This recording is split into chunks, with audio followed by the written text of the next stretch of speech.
हे hello friends, कैसे हो? I hope सब लोग अच्छे होंगे। सो मैं आपके लिए लेके आई हूँ ई से जुड़े जितने भी रूल्स है उसको हम आज देखने वाले हैं कि ई का उच्चारण किस मीनिंग में किस तरह से होता है और उसका किस तरह से यूज़ किया जाता है। और इसको हमारी जो ई से जितनी भी मीनिंग्स जो होती है वो जो रॉन्ग होती है उसको हम सही से कैसे पढ़ सकते हैं, तो इससे जुड़े रूल जो है आज मैं आपको बताने वाली हूँ। तो प्लीज़ आप मेरे साथ लास्ट तक बने रहिएगा। मैं गारंटी दे सकती हूँ आपको ई से जो भी उच्चारण से प्रॉब्लम है, जो कि मीनिंग हम आज तक अल्फ़ाबेट में पढ़ते आए हैं उस तरह से नहीं, इस रूल्स के हिसाब से पढ़ेंगे तो आपकी मीनिंग जो है पढ़ने में और लिखने में एक भी गलती नहीं होगी,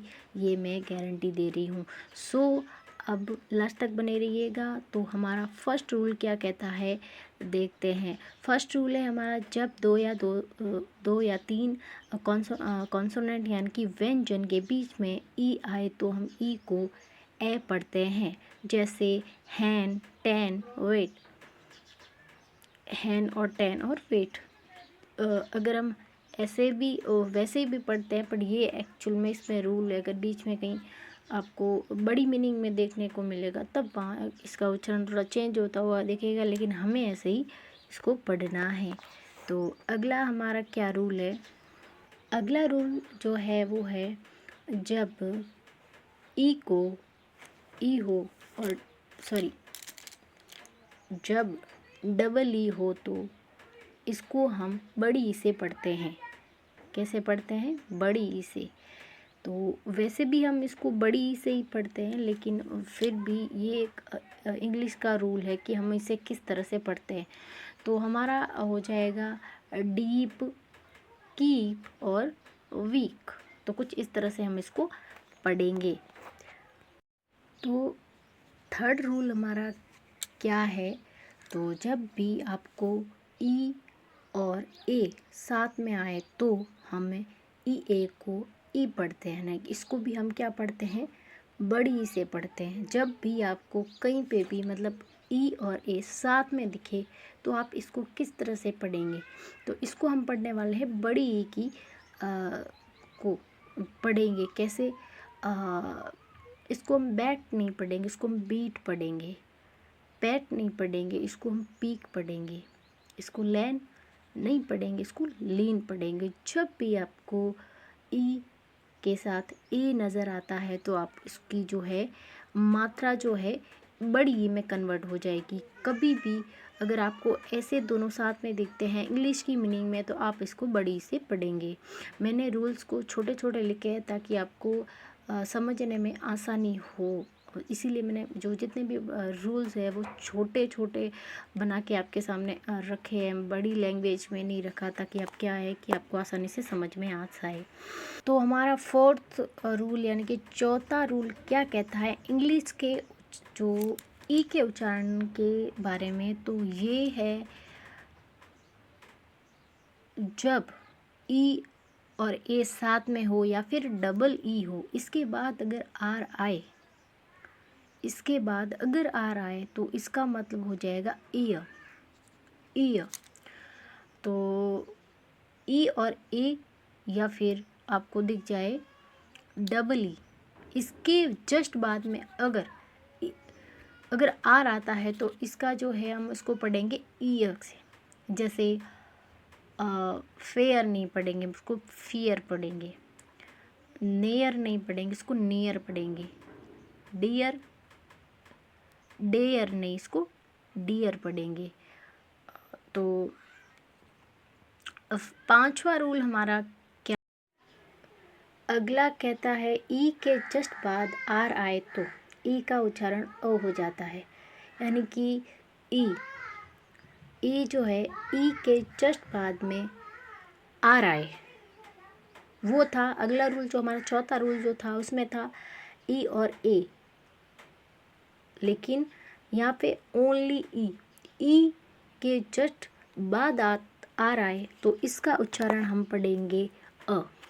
जैसे वर्ब नहीं पढ़ेंगे, इसको वर्ब पढ़ेंगे। गरम नहीं पढ़े, इसको हम गर्म पढ़ेंगे। और टैरम नहीं पढ़ेंगे, ट्रम पढ़ेंगे। यानी कि इसका जो है, जो नॉर्मली जो है, इसका उच्चारण जो है अ में कन्वर्ट हो जाएगा। तो 5वां रूल सीधा एंड सिंपल सा है कि अब ई के जस्ट बाद आ रहा है तो इसका जो उच्चारण हम कन्वर्ट कर लेंगे अ में। तो नेक्स्ट छठा रूल जो है हमारा कुछ इस तरह से है कि ई के बाद डब्लू आ जाए, यानी कि ई डब्लू आए तो इसका जो उच्चारण हो जाएगा ईयू। क्या हो जाएगा? ईयू। ई के बाद में डब्लू आ जाए तो इसका जो है उच्चारण बन जाएगा ईयू। जैसे फे वो नहीं बोलेंगे, इसको फ्यू बोलेंगे, न्यू बोलेंगे, स्यू बोलेंगे। तो कुछ इस तरह से इसका जो है उच्चारण हम करेंगे। 7वां रूल देखें तो 7वां रूल जो है ई का, वो ये कहता है कि ई के साथ अगर आई आए, क्या आए? आई, तो हम इसको डबल ई पढ़ते, मतलब सॉरी बड़ी ई पढ़ते हैं। कैसे? कंसेव नहीं होता है, कॉन्सीव होता है। रिसीव, रेसीव नहीं होता है, रिसीव होता है। और आप देख सकते हैं पीछे नीचे डॉट, ब्लैक कलर का डॉट आप देख सकते हो ई, और जहाँ आई लिखा हुआ है उसको हम ई पढ़ रहे हैं, बड़ी ई से डिनोट कर रहे हैं।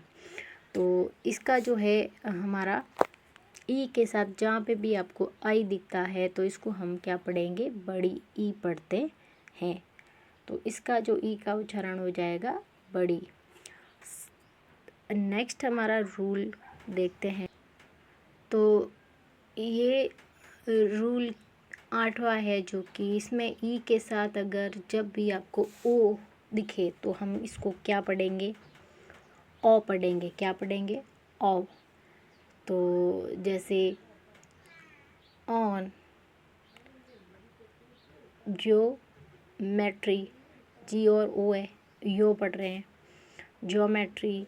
तो कुछ इस तरह से इसको हम ओ का जो है, इसको हम पढ़ेंगे। जब भी आपको ई के साथ ओ दिखे तो हम इसको ओ पढ़ेंगे। नेक्स्ट रूल है 9वां। तो 9वां रूल है, यानी कि जो रूल नंबर 9। तो जब ई के साथ यू होता है तो ई यू को यू पढ़ते हैं। जब भी आपको ई के साथ यू दिखे तो हम इसको जो है पढ़ेंगे यू। क्या पढ़ेंगे? यू। ई यू जो है मीनिंग लिखी हुई है ई यू एल ओ जी, तो हम इसको यूलोजी नहीं पढ़ेंगे, यूलोजी पढ़ेंगे। इसको यूरोप नहीं होगा, यूरोप होगा। तो ये देखो इसका जो मीनिंग चेंज हो गया, ई का उच्चारण जो है यू हो गया है। रूल नंबर 10, यानी कि रूल नंबर जो 10वां रूल नंबर है ई से जुड़ा हुआ, वो सिर्फ एक ही चीज़ कहता है, आपको किसी भी मीनिंग में, स्पेलिंग में अगर ई लास्ट में दिखे, ई जो है ई लास्ट में है तो उसका जो उच्चारण नहीं होगा। जैसे मैक, राइस, लाइफ, इसको हम लाइफे नहीं पढ़ेंगे, लाइफ पढ़ेंगे। राइस से नहीं पढ़ेंगे, राइस पढ़ेंगे। यानी कि किसी भी मीनिंग में जो ई का जो लास्ट, अगर लास्ट में आपको दिखता है तो उसका कोई अर्थ नहीं निकलेगा। ये चीज़ आपको याद रखनी है, ये इम्पोर्टेंट रूल है। तो फ्रेंड्स, ये हमारे इन जो ई से जुड़े 10 रूल्स थे, जो कि बहुत ही ज़्यादा इम्पोर्टेंट है। अगर आप इसको 2 या 3 बार रिवाइज़ करते हैं तो मैं इतना कह सकती हूँ कि आपकी इंग्लिश से में ई से जुड़ी मीनिंग्स जो है गलत नहीं होगी। अगर आप ए से जुड़े उच्चारण को पढ़ना चाहते हैं, इसके रूल्स पढ़ना चाहते हैं, तो इसका वीडियो भी दिया हुआ है, लिंक मैं आपको डिस्क्रिप्शन में दे दूँगी। तो प्लीज़ जाएं और उस वीडियो को भी ज़रूर देखें, और चैनल पे नए हैं तो सब्सक्राइब